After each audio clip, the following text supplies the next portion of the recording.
یاد میاد شزنی بازیکن بارسلونا، لهستانی بارسلونا، رفت تو رختکن چیکار کرده؟ یاد چه واکنشی برانگیخته شد از اینکه داره اون بالا سیگار میکشه. خاطر اینکه واقعیتش رو بخواید ورزش و مقوله ورزش شاید میشه گفت بزرگترین مقابله‌گر در برابر ببین شزنی وقتی اون کار کرد و شما وقتی اینو قایم کنید گروهی علیهش شدن دیگه، درسته؟ من چی گفت؟ ببین این تصویر بعد آموزی داره، اما باید بهش بگیم که آقای شزنی تو گفتی که به هیچ کی مربوط نیست که من چرا سیگار میکشم. اتفاقا به همه دنیا مربوطه که تو نباید سیگار بکشی. تو نباید بکشی.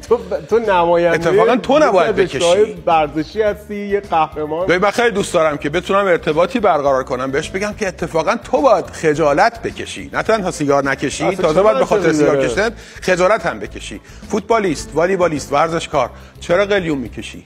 فوتبالیست، والیبالیست، ورزشکار، کشتیگیر، هر کی، مدیر ورزشی، چرا سیگار میکشی؟ چرا قلیون میکشی؟ چرا نشون میدی که تو سیگار کشی؟ چرا نشون میدی که تو قلیون کشی؟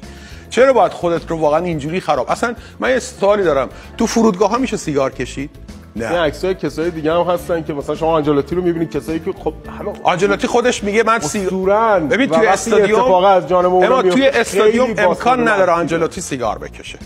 خودش میگه دیگه، میگه من به جای سیگار توی استادیوم آدامس میخورم. آدامس نبات چوبی. ولی خب آره بیرون تو کار زندگی شخصی خودش آره سیگارشو میکشه. من میگم اینها نمادن، اینها الگوان. الگوها نباید اینجوری بدآموزی نشون بدن به بچه‌ها. بچه‌ها از کی یاد میگیرن؟ از من، از تو، از بزرگترشون دیگه. من باید به بچه‌م یاد بدم، تو باید به بچه‌ت یاد بدی. چی رو یاد بدیم؟ که بچه‌ها سالم بار بیایید.